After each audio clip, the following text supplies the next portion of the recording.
what grade you're in and what school you're from? I'm in 4th grade and I'm from Caleb Greenwood. And where is that school? That is schools in River Park. In Sacramento. And you know, the gentleman who's your age at the counter just now is also from Sacramento doing a school project. They go to the same school, yeah. Oh, they do? Did you come together? You No, just happened- just happened. How about that? funny. That's funny. All right. Well, great. Good. Sure. Go right ahead and I'll try and answer your question to that point.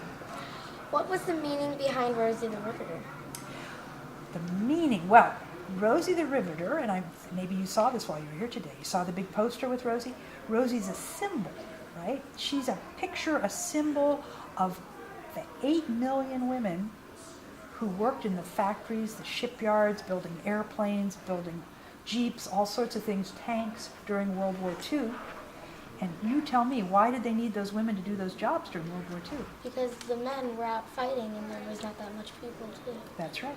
And why do you think we have a whole park about it? Why was it a big deal that these women did those jobs? Because now they have rights to get jobs. Good morning, Rosie visitors. Exactly right. In just a Thank few you for that. minutes, in our downstairs theater, She's just announcing we'll the be movie. showing the film, The War at Home. Very good. That's exactly right. Where did the concept of Rosie the River come from? Well, it's an interesting thing. And we could even show you this in the theater if you have time. We have a little movie about it. Rosie the Riveter was in a song. And the song is a catchy little song that gets caught in your ear about Rosie the Riveter, right? And it was a song that was popular during the war, and it got stuck in people's heads, and they started calling all the women who worked in the factories Rosie the Riveter because of that song. So the song started it all. Is the message still important today? I think it is. I think it's still important today.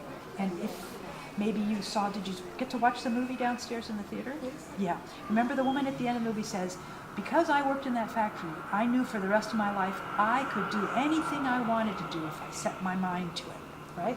So in World War II, the women took these jobs that before they hadn't been able to get or hadn't even thought some of them that they could do, and realized, whoa, we can do all these jobs that the men do. And some of them, many of them we do just as well, some of them we do better than the men. And it opened up the whole world of work for women in a way it hadn't been opened before. And it wasn't just women, it was also African Americans, people with disabilities, Asian Americans, Latino Americans, all sorts of groups came into the workforce and realized, we can do these jobs, there's no reason we shouldn't be doing these jobs and getting good pay for them. And that started people thinking about that and started all sorts of movements to make the workplace more fair. Do you think the woman would be where they are today without Rosie the Riveter? Oh, that's a really good question. I'll give you my opinion if you give me your opinion, okay? I think they wouldn't because Rosie the Riveter was such an icon and it would help people in the workplace to inspire them of different ideas and how to do things. I can't give a better answer than that. That's a really good answer, and I totally agree with you. It opened up people's minds. I think that's right, and possibilities to lots and lots of people.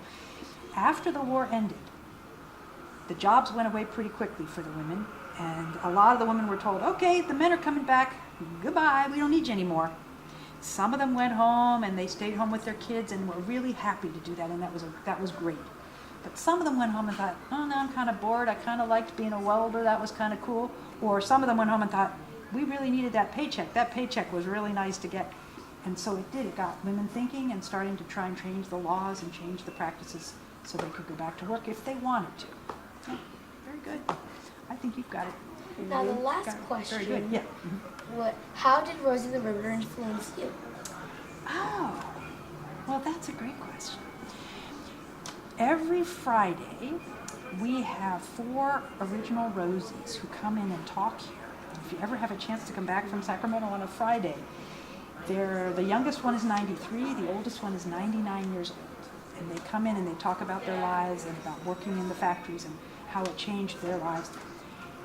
Being around those women has been a very powerful thing for me because I'm not young, but I look at them and I think, right up into your 90s, you can be doing interesting things. You could be doing all sorts of, you can live life as a strong woman the whole way up through till it's time for you to say goodbye to life. And that has been very inspiring for me. So that's my answer. Great questions. Very fun to answer your questions. I think you could answer all those on your own. You didn't need me. That's